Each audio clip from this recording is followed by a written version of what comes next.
they work so hard with people. It's unbelievable while I was in that hospital that there's people that live their lives working as hard as they do. It just, you know, I thought that when do these guys ever take a break? And it seemed like they just work so hard trying to help people.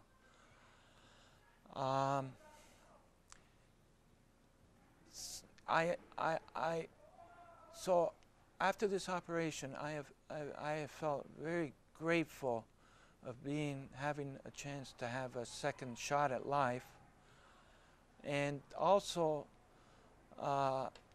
very determined to help those people that are still suffering from this disease. And you know, during the time that I was first diagnosed with this, up until now, there's still so much suffering that I have seen that I just feel that there's some kind of more of a purpose why I got this second lease. And it's not something that, you know, came to me overnight, or it's just something that's kind of led me to do the things that I have done since I've gotten this second lease on life. What things are those? Well, one thing that I remember doing after I got out of the hospital after my operation was I joined a friend of mine. Well, I actually met him after the operation. He worked for the Canadian Liver Foundation. It was the Wellington chapter here in Guelph and Kitchener area. And I remember volunteering with him on certain things with the organization, with the Canadian Liver Organization. And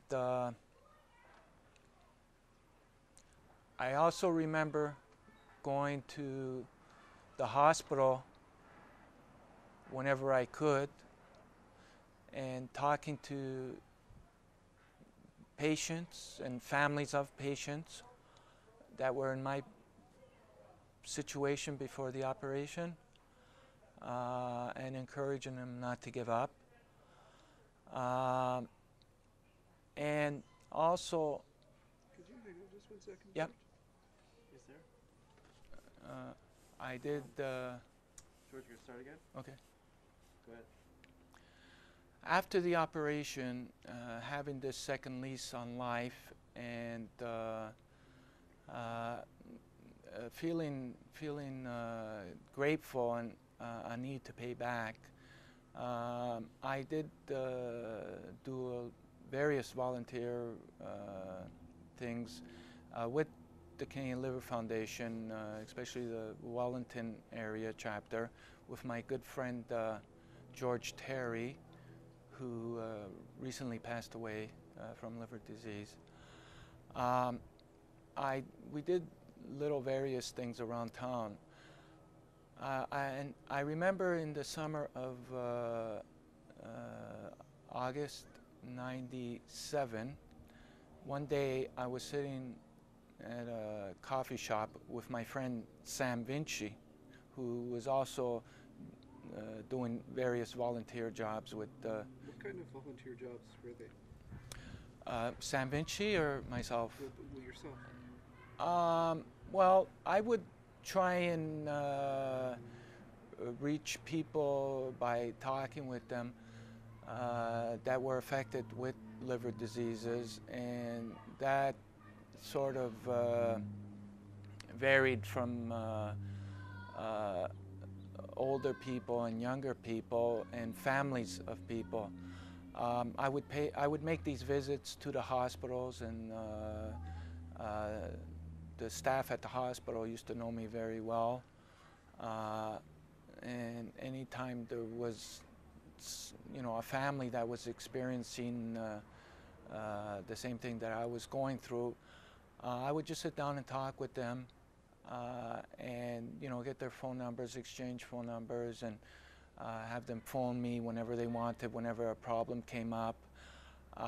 And also a lot of people that were affected by this disease through various,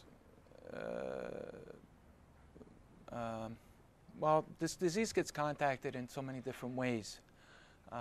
Actually, there's 100 different liver diseases, actual liver diseases. One of them is caused by drug and alcohol. And I had a chance to do a lot of volunteer work with people that contacted the disease through that drug and alcohol.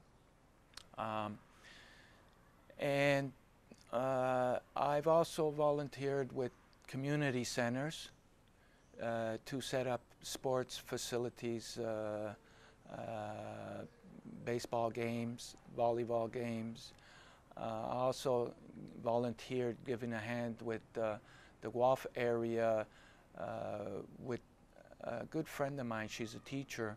Her name's Beverly Walker, and she does this course. It's called the Basic Skills course at Conestoga College, and it basically helps people motivate themselves into school that for other reasons don't find any more hope or any more motivation or reason to go back to school. And most of these people were suffering from diseases other than liver diseases too. It wasn't just concentrated on liver diseases. HIV, cancer, that kind of thing. It's basically when people felt that there was no need to carry on in their lives. I was trying to help motivate them that there was reasons to. So in the Guelph area, I helped get the message to different agencies to talk to people that they could enroll in this course and further their educational and not give up because life has been unkind to them, so to speak. So I did that volunteer there. And treatment centers, I would talk to people in treatment centers and that sort of thing. So anyways, one day, it was August. Oh, no, actually it was, yeah, it was in August. It was early August of '97. I was sitting at a coffee shop with my friend Sam Vinci, and we were just kind of talking, and somehow we came up with the idea of doing a walk. And after we came up with the idea, we said, well, where are we going to walk to? I said, well, why don't we walk from Toronto to Ottawa and reach the Parliament buildings, the Burning Flame. And just out of nowhere, we both agreed to that idea. It was kind of crazy, or kind of, like not every day people just talk and come up with the idea to walk from Toronto to Ottawa.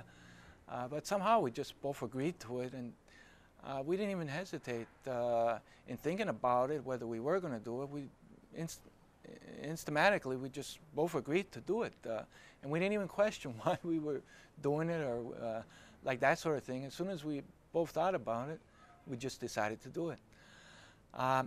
So what I did at that time was I was making arrangements. We were both making arrangements how we were going to do this walk, and we did find that there is a lot of work in preparing something like that, a lot of work.